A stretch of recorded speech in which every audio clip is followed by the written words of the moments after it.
असतील किंवा मग अनंत अंबानी असतील. अनंत अंबानी हे यंदाच्या वर्षी सल्लागार पदी आपल्याला पाहायला मिळत आहे लालबागचा राजा च्या मंडळावर, आणि ते देखील आपल्याला सकाळपासूनच या विसर्जन सोहळ्यासाठी उपस्थित असल्याचं पाहायला मिळत आहे. एकूण भावूक क्षण आहेत सगळ्यांसाठीच. दरवर्षीप्रमाणे यंदा देखील लालबागच्या राजाचं विसर्जन होताना दिसत आहे, आणि लालबागच्या राजाचं विसर्जन होताना पुढच्या वर्षी पुन्हा लवकर यावं अशा प्रकारची कामना या सगळ्याच भक्तगणांकडनं करण्यात येत आहे. स्वाभाविकच. अभिषेक, खरं तर लालबाग राजाची स्थापना झाली ते आत्तापर्यंतच त्याची विसर्जन मिरवणूक असेल, याचा सगळा इतिहास पाहता आजपर्यंत जी परंपरा आहे लालबाग राजाची विसर्जन मिरवणुकीची असेल किंवा कोळी बांधवांनी सलामी देण्याची असेल, फायर ब्रिगेडने अग्निशमन दलानं सलामी देण्याची असेल, ही परंपरा आज तागत देखील कायम असल्याचं आपल्याला पाहायला मिळतं.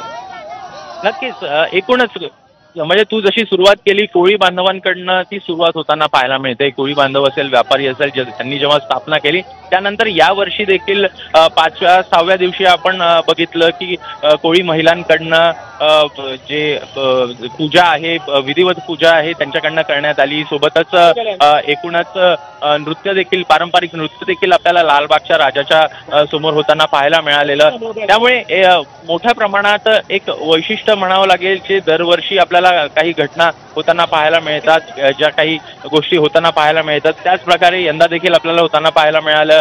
लालबागच्या राजाचं विसर्जन आपल्याला होताना पाहायला मिळतं. तेव्हा एकूण मुस्लिम जे बहुल भाग आहे तिथून जेव्हा लालबागचा राजा जातो तेव्हा देखील त्यांच्याकडनं देखील आपल्याला आरती होताना पाहायला मिळत असते. त्यामुळे एकूण हिंदू मुस्लिम एकात्मा पुरोगामी चळवळ आपण जी महाराष्ट्रातली म्हणतो त्याला एकूण साजेसा हा लालबागचा राजा आपण म्हणावा लागणार आहे.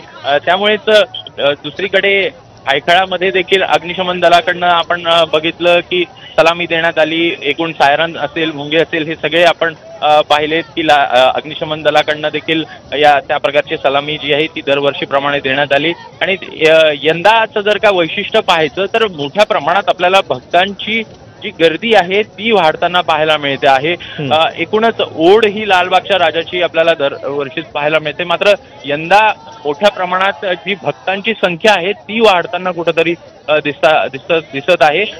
पुढच्या वर्षी देखील तशाच प्रकारची गर्दी असू देत अशा प्रकारे हे कार्यकर्ते देखील म्हणताना आपल्याला दिसतात. आणि त्यामुळेच एकूण जो विश्वास आहे, श्रद्धा आहे ती देखील आपल्याला दिसते आहे. आणि एकूण भावूक क्षण आज म्हणावं लागेल ज्यात विसर्जन जे आहे ते लालबागच्या राजाचं होताना दिसत आहे.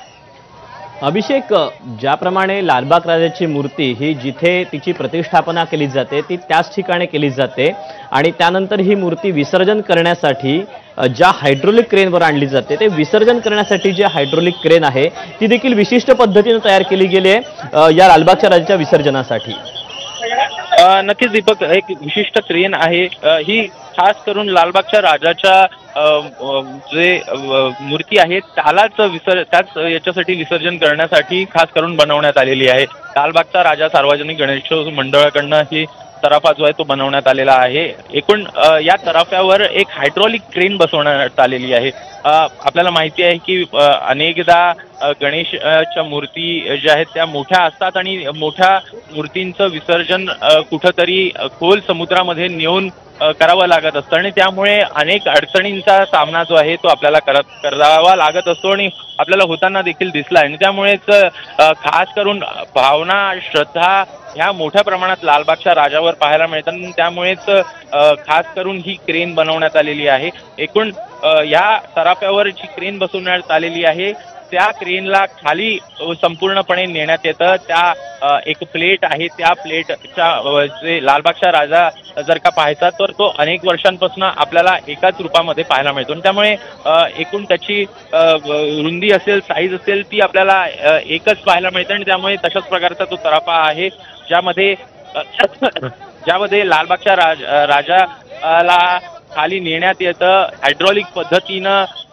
तो खाली आपल्याला जाताना पाहायला मिळतो. कोणाचाही हात आपल्याला किंवा खंड जो आहे तो आपल्याला इथं होताना पाहायला मिळत नाही. आणि त्यामुळेच नैसर्गिक पद्धतीने हे संपूर्ण जे विसर्जन आहे ते आपल्याला पार पडताना पाहायला मिळतं. फक्त हायड्रॉलिक्स सोबतच जे काही डायव्हर्स आहेत त्यांची मदत घेतली जाते. नेमकं व्यवस्थित मूर्ती खाली जात आहे की नाही याची देखील ही संपूर्ण देखरेख या डायव्हर्सकडनं होताना पाहायला मिळत असते. आणि आता आपण खाली देखील बघू शकतो आहे की लालबागचा राजा हा संपूर्णपणे आपल्याला समुद्रामध्ये सामावून घेतला गेलेला आहे.